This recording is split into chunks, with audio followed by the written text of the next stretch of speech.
There is increasing discussion of how the weather will affect the course of hostilities. Not without reason, many believe that the offensive will be bogged down when the rains begin. Although there are those who draw attention to the fact that in the area of Zaporizhia direction and the left bank the soils are not as viscous as the black soil in other regions of Ukraine. Temporarily occupied areas differ in relief, landscape and weather conditions. Weather conditions differ along the entire length of the battle line, across the entire combat zone. That is to compare the east and the left bank of the Kherson region. These are two completely different climatic zones and each bridgehead has its own specifics and differences. Both the Ukrainian and Russian armies have experience of fighting waist-deep in mud during rains and during severe frosts, as was the case in Bakhmut and Soledar. The Ukrainian defense forces often worked waist-deep in trenches in mud, and the swampy, oily mass did not prevent the Wagner terrorists from launching one attack after another. Later in the winter, the paratroopers fought the occupiers at Soledar in a fierce frost. Heavy frosts with serious ground freezing will allow to use the mechanized component more often and on a larger scale, especially in black soil.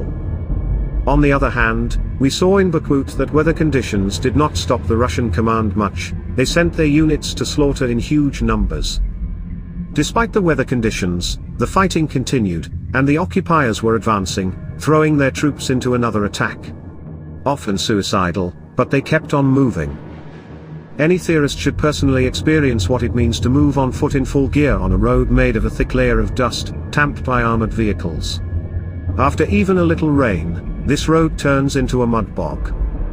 In this case, you must move quickly, because the road is surrounded by a minefield, shells, enemy FPV drones and mines fly overhead. The load on the infantry increases many times.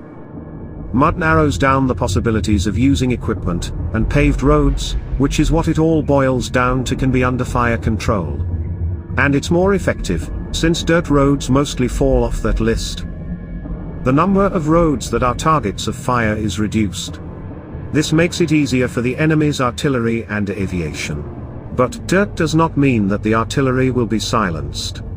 If there will be barrels and ammunition, artillery will work and destroy the occupants in the future. Counter-battery struggle will continue.